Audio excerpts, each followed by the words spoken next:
ನೀವು ಎಲ್ಲರೂ ಕೂಡ ಇಲ್ಲಿ ಭಾಗವಹಿಸಿರ್ತಕ್ಕಂಥವ್ರು ಗಾಂಧಿ ವಿಚಾರದಲ್ಲಿ ಬಲವಾದಂಥ ನಂಬಿಕೆ ಇಟ್ಕೊಂಡಿರ್ತಕ್ಕಂಥವ್ರು. ನಾನು ಅದಕ್ಕೆ ಗಾಂಧಿ ವಿಚಾರಗಳು ಎಲ್ರಿಗೂ ತಿಳಿಬೇಕು, ಗೊತ್ತಾಗಬೇಕು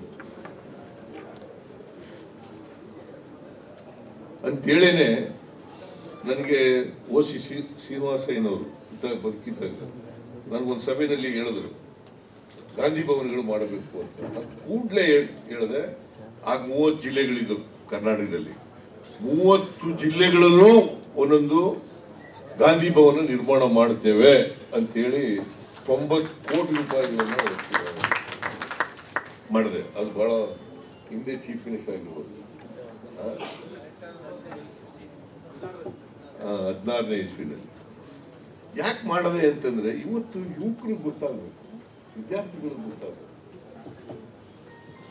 ಗಾಂಧಿ, ಅಂಬೇಡ್ಕರ್, ಬುದ್ಧ, ಬಸವ ಇವೆಲ್ಲ ಗೊತ್ತಾಗ್ಬೇಕಲ್ಲ. ಅದಕ್ಕೆ ಅಂಬೇಡ್ಕರ್ ಬಹಳ ಚೆನ್ನಾಗಿ ಹೇಳಿದ್ದಾರೆ, ಯಾರಿಗೆ ಇತಿಹಾಸ ಗೊತ್ತಿರಲ್ಲ ಅವ್ರು ಯಾರು ಕೂಡ ಭವಿಷ್ಯ ನಿರ್ಮಾಣ ಮಾಡಕ್ಕೆ ಸಾಧ್ಯ. ಇತಿಹಾಸ ಗೊತ್ತಿರೋರು ಮಾತ್ರ ಭವಿಷ್ಯ ನಿರ್ಮಾಣ ಮಾಡಲಿಕ್ಕೆ ಸಾಧ್ಯ, ಆಧುನಿಕ ಸಮಾಜವನ್ನು ನಿರ್ಮಾಣ ಮಾಡಲಿಕ್ಕೆ ಸಾಧ್ಯ, ಮನುಷ್ಯತ್ವ ಇರ್ತಕ್ಕಂಥ ಸಮಾಜವನ್ನು ನಿರ್ಮಾಣ ಮಾಡಲಿಕ್ಕೆ ಸಾಧ್ಯ.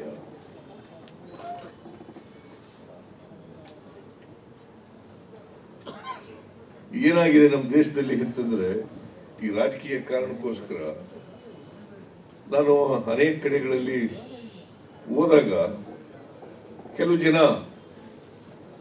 ಬಲಪಂಥೀಯ ಪರವಾಗೂ ಕೂಡ ಘೋಷಣೆಗಳನ್ನು ಕೂಗ್ಲಿಕ್ಕೆ ಮಾಡ್ತಾರೆ. ಯಾವುದೇ ವಿಚಾರನ ಅದು ನಮ್ಮ ಸಮಾಜಕ್ಕೆ ಅನ್ವಯ ಆಗ್ತದ ಇಲ್ವಾ ಅಂತಕ್ಕಂಥ ನೋಡ್ತಕ್ಕಂಥ ವೈಚಾರಿಕತೆ ಮನೋಭಾವ ಬೆಳಿಬೇಕಲ್ಲ, ವೈಜ್ಞಾನಿಕ ಮನೋಭಾವ ಬೆಳಿಬೇಕಲ್ಲ. ಅದಕ್ಕೋಸ್ಕರನೇ ನೆಹರೂರವರು ಬದುಕಿರುವಾಗ ಈ ಸಮಾಜದಲ್ಲಿ ವೈಜ್ಞಾನಿಕತೆ ಬೆಳಿಬೇಕು ಅಂತೇಳಿ ಬಹಳ ಪ್ರಯತ್ನಗಳನ್ನು ಮಾಡಿದ್ರು. ನಮಗೆ ವೈಜ್ಞಾನಿಕ ಶಿಕ್ಷಣದಿಂದ ವೈಜ್ಞಾನಿಕ ಮನೋಭಾವ ಮತ್ತು ವೈಚಾರಿಕ ಮನೋಭಾವ ಬೆಳೀದೇ ಹೋದರೆ ನಾವು ಮನುಷ್ಯ ಸಮಾಜವನ್ನು ನಿರ್ಮಾಣ ಮಾಡಲು ಭಾರಿ ಕಷ್ಟ. ಅದಕ್ಕೆ ಮಹಾತ್ಮ ಗಾಂಧೀಜಿಯವರು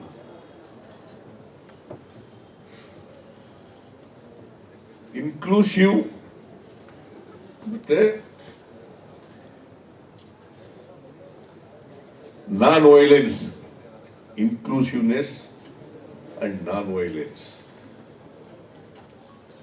ಇದು ಬಹಳ ಮುಖ್ಯ ಅಂತಕ್ಕಂಥ ಪ್ರತಿಪಾದನೆಯನ್ನು ಅವರು ಮಾಡಿದ್ದಾರೆ. ಇನ್ಕ್ಲೂಸಿವ್ನೆಸ್ ಅಂಡ್ ನಾನ್ ವೈಲೆನ್ಸ್,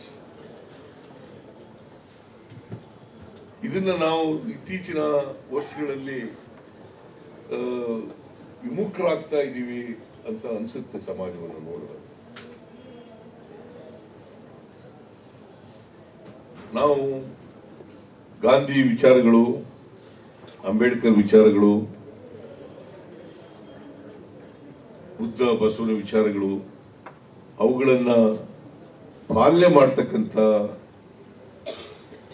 ಪ್ರಯತ್ನ ಮಾಡಿದ್ರೆ, ಪ್ರಾಮಾಣಿಕವಾಗಿ ಪ್ರಯತ್ನವನ್ನು ಮಾಡಿದ್ರೆ, ಊಟಾಟಿಕೆ ಪ್ರಯತ್ನ ಅಲ್ಲ, ಪ್ರಾಮಾಣಿಕ ಪ್ರಯತ್ನವನ್ನು ಮಾಡಿದ್ರೆ ಒಂದು ಉತ್ತಮವಾದಂಥ ಸಮಾಜವನ್ನು ನಿರ್ಮಾಣ ಮಾಡಲಿಕ್ಕೆ ಸಾಧ್ಯ ಆಗ್ತದೆ. ಹಾಗಾಗಿ ಇವತ್ತಿನ ವಿಚಾರ ಸಂಕಿರಣ ಯಶಸ್ವಿಯಾಗಲಿ ಅಂತೇಳಿ ನಾನು ಭಾವಿಸ್ತೇನೆ.